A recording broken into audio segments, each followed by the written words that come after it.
All right, we'll stay with this particular story now and speak to Professor William Gumede from the School of Governance at the Wits University, joining us live now.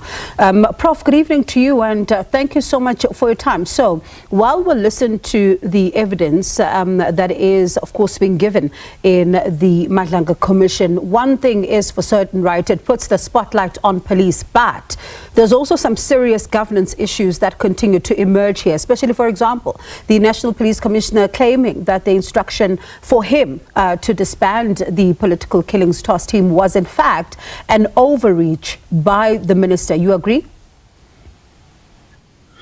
No, thank you for having me. Yes, I agree. I mean, this is very, very explosive. Now, you know, protocol of good governance is a minister cannot step in the operations, because this really is operational issue. There is supposed to be a firewall between the executive, that's now your minister, and the operations of the police. But it's not just in the police, it's also with other ministers and departments and entities.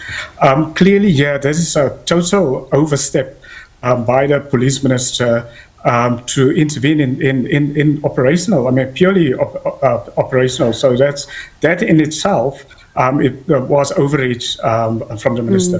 What, in your view, makes this such fertile ground for these lines to continue to be blurred? Because you and I have been having countless conversations about some of these decisions that are made that are questionable. So what about the space makes it so fertile for such?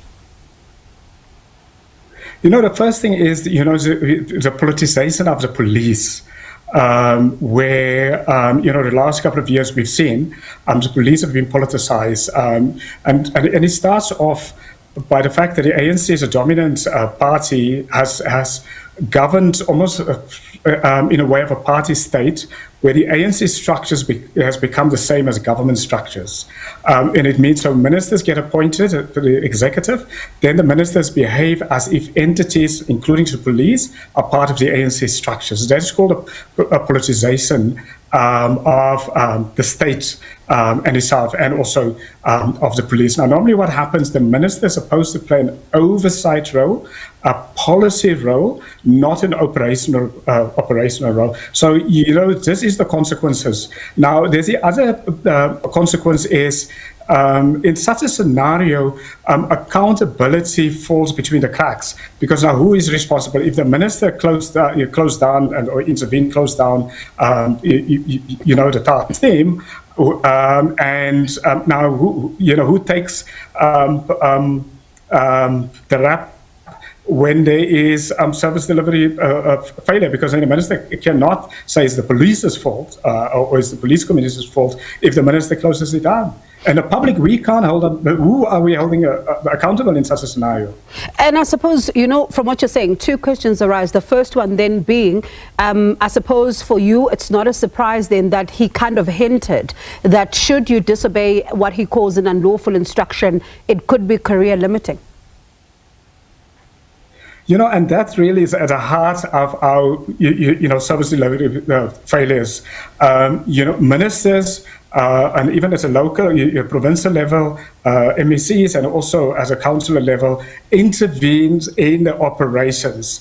And if anyone in operations try to stop that, they will be fired. And that really is a problem. So it means a person that behaves professional. So if you are, let's say, the police commissioner, or if you're a CEO of a state-owned entity, if you try to behave professionally by resisting a minister's overreach, you are likely going to be fired almost immediately. And that is why we have service delivery failure. And if you think about this task team, I mean, here we have a case of the task team into political assassination was actually delivering the results. You know, this is service delivery. But the allegation is that the minister stepped in and did not want service delivery to happen. And I think if that's the case, one of the reasons has been that a lot of the political assassinations has been, particularly in KwaZulu-Natal, has been part of ANC factional fighting. So a lot of councillors have been assassinated, for example, over competition over who becomes a candidate, ANC candidate, to become a councillor. and so on. So really, it's almost that's this battle inside the ANC has now also undermined the functioning of the police. So important to note there, right, because one of the other questions then becomes the issue of when you think about all of it and the conversations that would have, been taking place. Of course, these are allegations, according to the National Police Commissioner. He says that there didn't seem to be a good enough reason for him that was given by the minister to then want to disband this political task team, political killings task team, because he says that later on for him it became clear that he claims it was for the minister to, stop the investigations into the criminal cartels. How much of the political decisions get made, would you say, when it comes to the public service and then impede on some critical aspects of investigations, for example, like in SABC? No, clearly, and I must tell you,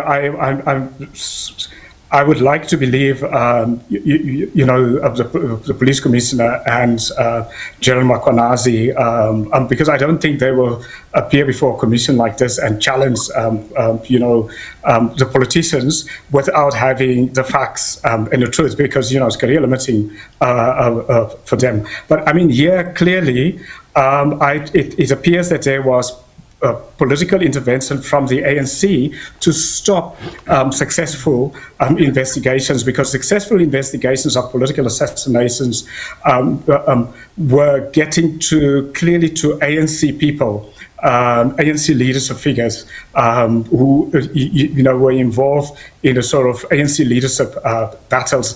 That's just my sense as an outsider listening, to the police commissioner, and also having listened to General Mkhwanazi.